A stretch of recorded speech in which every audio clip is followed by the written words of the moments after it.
বাড়িতে আছো না? কাউকে তো দেখতে পাচ্ছি না। উপেন, ও উপেন। আজ্ঞে বাবু। বাবু আপনি আপনি আমায় দেখেছেন? কোথায় যে আমি তো ভাবতেও পারিনি যে আপনি আমার বাড়িতে আসবেন। কোথায় যে আপনাকে একটু বসতে দেব? ওরে ওরে কে আছে? একটা বসার কিছু থাক। উপেন, এত ব্যস্ত হতে হবে না। তোমার এখানে আমি বসতে আসিনি। তোমার সঙ্গে আমার কিছু জরুরি কথা ছিল। আমার কথাগুলো তুমি মন দিয়ে শোনো। বলুন বাবু, কি কথা? শোনো উপেন, আমি ওই বাগানখানা দিঘির ধারে করেছি, সেই বাগানের পাশে তোমার 2 বিঘা জমি আছে। ওই জমিটা যে আমার চাই। কি বলছেন বাবু? বুঝতে পারছো না? ওই জমিটা আমি তোমার কাছ থেকে কিনে নেব। তার জন্য তোমার কত টাকা চাই? না না বাবু, টাকা তো দূরের কথা, কোনো কিছুর বিনিময়ে ওই জমি আমি আপনাকে দেব না বাবু, কিছুতেই না। তুমি ভুল করছো উপেন। আমি তোমাকে এত টাকা দেব যে ওই টাকা দিয়ে তুমি শহরে গিয়ে ভালো বাড়ি গাড়ি ব্যবসা বাণিজ্য করবে। না না বাবু, আমি সামান্য খেটে খাওয়া মানুষ। সামান্য ওই 2 বিঘা জমি চাষ করে আমি কোন রকমের ছেলে মেয়ে নিয়ে আসবো বেঁচে আছি। এতে আমার সুখ আর এতে আমার শান্তি।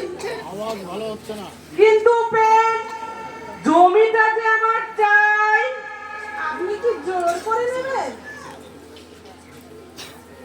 হ্যাঁ, প্রয়োজন হলে আমি জোর করব। সোজা আঙ্গুলে যদি না ঘি না ওঠে, আঙ্গুল তো বাঁকাতেই হবে। ঠিক আছে বাবু, ঠিক আছে, আমিও বলে দিচ্ছি।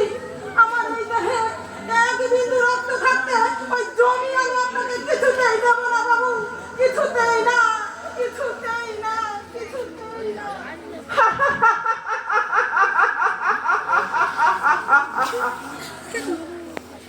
আরে ওই হাতি ঘোড়া গেল তোল, আর মশা বলে কতজন। জমি দেবে না, ওর বাপ দেবে।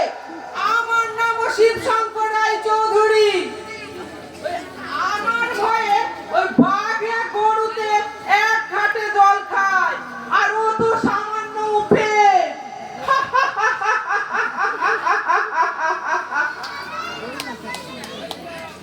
ভজহরি, ও ভজহরি।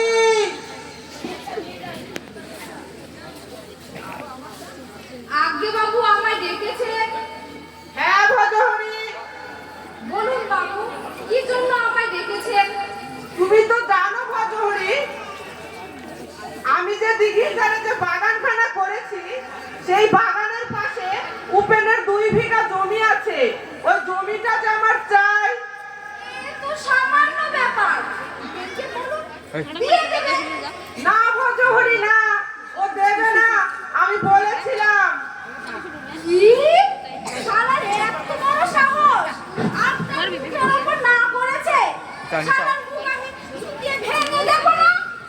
যত বড় মুখ নয়, তত বড় কথা। তুমি একটা উপায় বের করো ভজহরি। নিশ্চয় করব।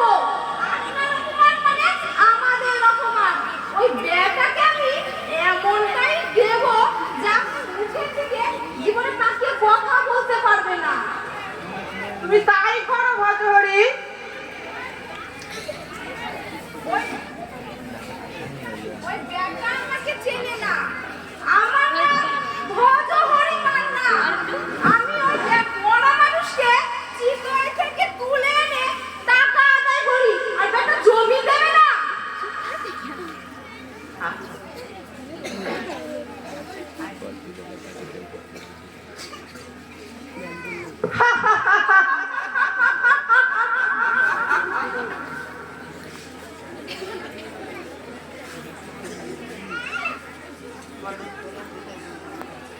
ঠিক আছে তাহলে ওই কথাই রইল। আচ্ছা বাবু, লিখেন না। ওদিকে আবার জগদম্বার মা ঝেঁটা হাতে দাঁড়িয়ে আছে। কি হলো? সকাল থেকেই না ডান হাতটা কেমন চুল করছে। ও বুঝেছি, এই না, বেশি লোক ভালো না, কাজটা যেন ঠিক মতো হয়। সে আপনাকে চিন্তা করতে হবে না। তাহলে এই কথাই রইল। সে আপনাকে তো বলতেই হবেই না। আপনারা দেখলেন আমার নাকি বেশি লোক, আর ও যে কুকুর চুরি করছে তাতে কোনো দোষ নেই। দেখ দেখি আমার সংসার নিয়ে কিছু আছে।